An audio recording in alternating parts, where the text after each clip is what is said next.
ईमानदार मिठाई वाला। एक गांव में महेश नाम का एक हलवाई रहता था। उसकी दुकान दूर दूर तक मशहूर थी।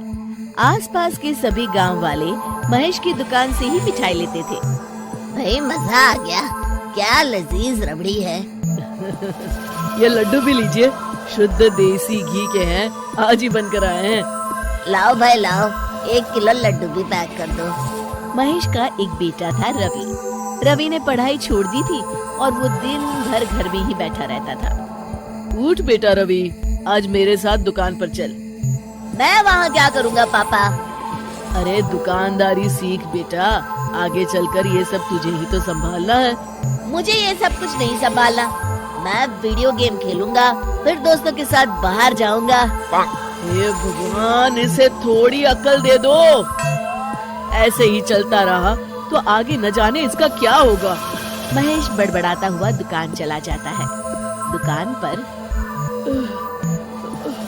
ओ घसीटाराम, मुझे थोड़े चक्कर आ रहे हैं, जरा पानी तो लाना। जी मालिक। सुन, मैं घर जा रहा हूँ, आज दुकान तू संभाल ले। जैसा आप कहे मालिक। महेश बिस्तर पर लेटा है। आपको बहुत तेज बुखार है, 1 हफ्ते बेड रेस्ट करनी होगी और ये दवाइयाँ लेनी होगी। हाय राम, ये क्या हो गया आपको? मैं तो 1 हफ्ते में ठीक हो जाऊंगा, पर दुकान कौन संभालेगा? आप फिक्र ना कीजिए जी, मैं रवि को समझाकर दुकान भेज दूंगी। आप बस जल्दी से अच्छे हो जाइए जी। अगले दिन रवि दुकान पर पहुंचता है। आइए आइए मालिक, मैं आप ही का इंतजार कर रहा था। क्यों? ये मेरी दुकान है, मैं जब जी चाहे आऊँ।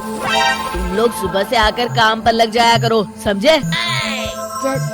जी मालिक, दरअसल लड्डू बनाने हैं तो घी लेने जाना है। 5,000 रुपए दे दीजिए। 5,000? तुम्हारा दिमाग तो ठीक है?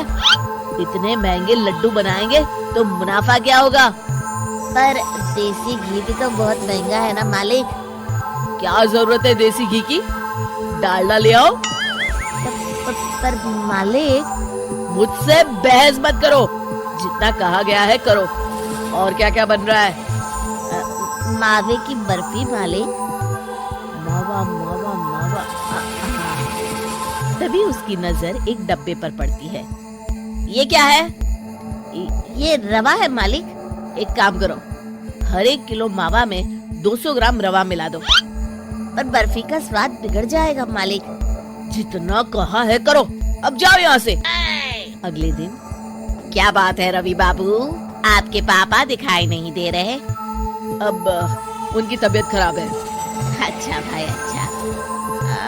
बस उन्हें ये बताना था कि वो आज आए नहीं तो उनकी मिठाई बड़ी बेस्वाद लग रही है।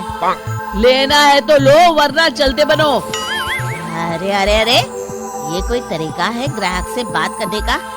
चलो भाई चलो, यहाँ से चलो।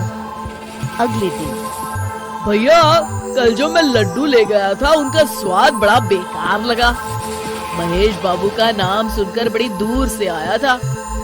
200 रुपए में इससे अच्छा और क्या मिलेगा? सुबह सुबह मनहूस बातें मत करो। कुछ लेना है तो लो, वरना फूटो यहाँ से।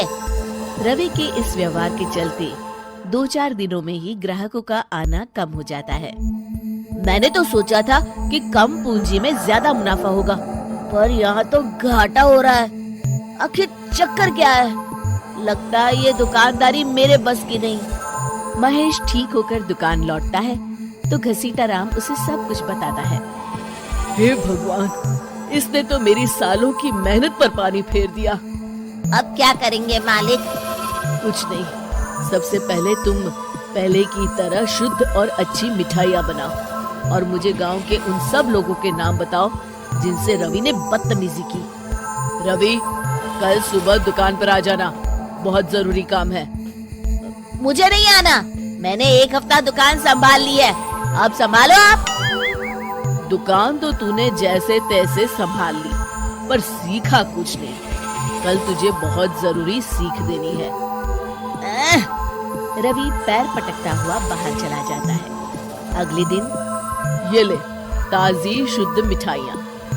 मैं इतनी मिठाइयों का क्या करूं? इन्हें उन सब के घर देकर आओ जिनसे तुमने बदतमीजी की, और साथ में माफी भी मांग लेना। अरे पर मैंने तो सिर्फ उन्हें। बेटा, घर आया मेहमान और दुकान पर आया ग्राहक भगवान के समान होता है। अब तू जल्दी जा और कल से कमाल देखना। रवि उन सभी 4-5 लोगों के यहाँ जाकर मिठाई देता है और माफी मांगता है। अगले दिन दुकान पर ग्राहकों की भीड़ लग जाती है। मान गए महेश बाबू, आपने तो आते ही घर तक मिठाई भिजवा दी। बस मेरे बेटे की गुस्ताखी को माफ कर देना भाई, उसमें अब तक बचपना है।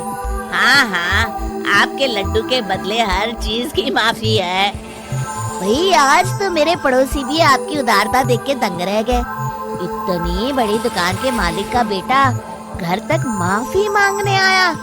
भाई रिश्ते निभाना तो कहीं आपसे सीख है। बस आप लोगों की दया है। अब ताजी रसमलाई आई है, लेंगे आप? हाँ भाई हाँ, 200 ग्राम पैक कर दो।